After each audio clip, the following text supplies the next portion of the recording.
Ya, Bismillahirrahmanirrahim. Assalamualaikum warahmatullahi wabarakatuh. Perkenalkan, nama saya Aska Putra Wiraida dari kelas D3IF 4902.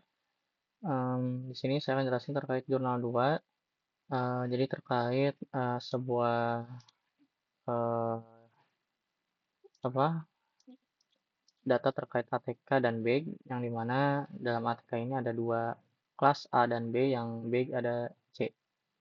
Nah, pertama, pada kelas ATK kita akan buat variabel, sebuah empat variabel yang dimana tipenya private, biar dia cuma bisa diakses dalam satu metode yang sama. Kemudian kita buat metode public ATK yang dimana parameternya si variabel ini sendiri. Lalu nanti kita set kalau ada data dari kode set, kita akan masukkan datanya ke dalam variabel kode set ini. Makanya di titik kode set sama dengan kode set, berlaku halnya dengan yang lain ini. Lalu kalau mau ambil data gimana? Kita panggil metode get kode set. Jadi kita ambil data kode set, lalu kembalikan pada kode setnya.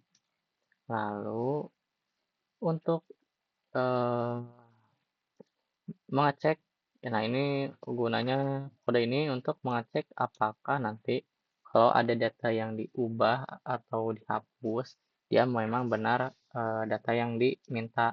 Makanya kita set di sini boolean equals object, uh, kita pakai equals, dia memang data yang kita cari. Di misal data saat ini apakah sama dengan objek yang dicari, maka kita kembalikan datanya dia sebagai true.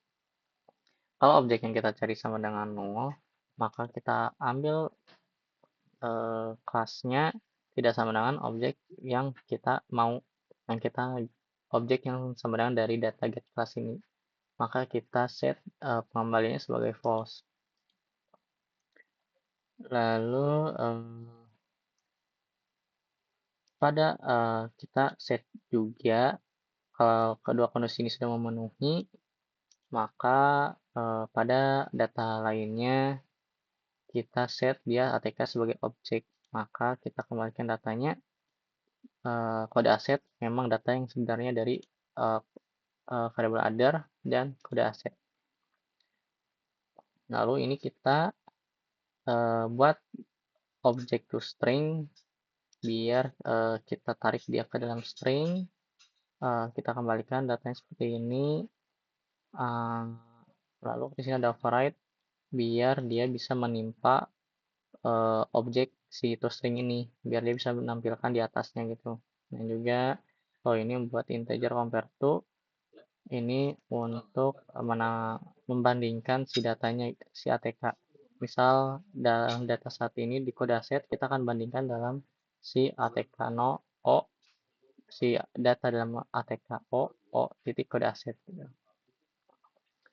Yang back, untuk yang back ini sama aja kayak yang ATK.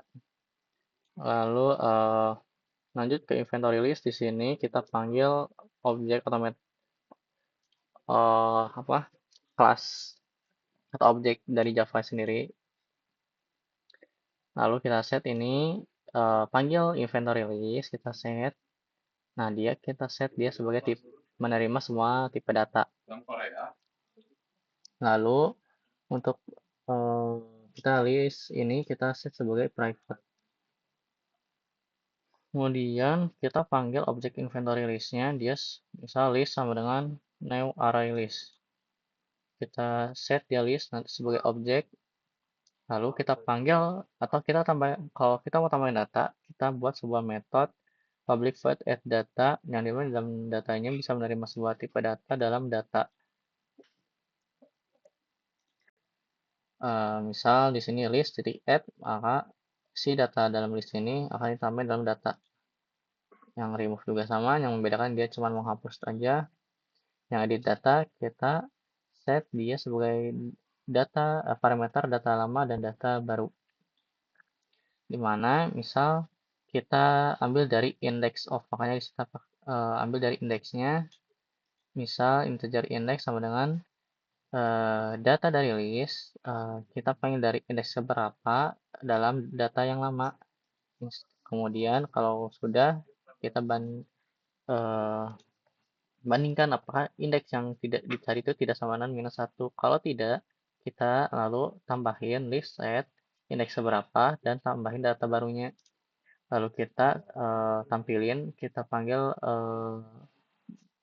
objek dari Java-nya display sort pakai collection sort buat nge-sorting si listnya. Lalu kita tampilin datanya dalam list, lalu tampilin datanya. Lanjut ke dalam main. Nah, ini di sini kita akan menampilkan si datanya dalam terminal. Nah, kita panggil dulu si objeknya, objek ATK sama bag di dalam variabel list ATK dan list bag. Kemudian yang di sini ada data ATK A dan B. Nah, ini dalam data ATK A1 dalam objek ATK dia ada variabel yang pertama kode aset, jenis aset, nama aset, dan jumlah tersedia. Misal di sini aku mau ubah di sini 30, sini 50, di sini 100. Kemudian ini data back yang C ini sama aja kayak di atas. Ini aku belum jelasin. Di sini untuk manggil datanya biar si data ini tuh bisa kita tambahin. Jadi list ATK kita panggil si list ATK ini dalam tambahin add data, datanya berupa ini. Nah, yang C juga sama. Misalnya ini kita ubah dulu, dia jadi 40, 60, 10, 80. Nah, kalau udah kita tambahin datanya, kita sorting datanya, yang baik juga sama. Lalu kalau mau edit data, ini aku udah contohin datanya salah satunya untuk kode A001, berarti yang ini yang pertama banget, pulpen biru. Pulpen biru, pulpen 2B. Oh ya, pulpen biru, biru harusnya. Jumlahnya berapa? Pulpen biru 20 ya. Aku mau ubah dia jadi spidol hitam. Kita panggil dalam edit datanya, dalam list ATK, dalam parameter ATK edit ATK baru. Nah, ini aku mau hapus remove data. Ini remove data yang C3 yang ini, yang tas laptop. Lalu kita tampilin semua datanya. Kalau kita lihat, kita clear. Sebentar ya, clear dulu. Nah, tadi kan aku tampilin bagian ATK dan ATK itu ada A sama B. Ini datanya pertama kayak gini, yang back, yang C, yang kayak gini. Lalu setelah diedit data, tadi kan aku ubah yang pensil biru. Nah, aku pengen dia ubah jadi spidol hitam. Nah, dia akan naik. Nah, dia kan berubah jadi gini. Tapi kenapa dia posisinya kayak gini? Karena dia index ambilnya. Jadi, kalau aku ubah data pulpen biru, misal dia datanya ada di 1, maka si pensil 2B ini kalau ini dihapus, dia akan naik ke atas, dia ke 1. Makanya dia si spidol hitam ini posisinya bakal di bawah pensil 2B. Nah, kemudian yang hapus tadi kan aku hapus tas laptop di sini. Nah, ini udah hapus. Oke, segitu aja. Terima kasih. Wassalamualaikum warahmatullahi wabarakatuh.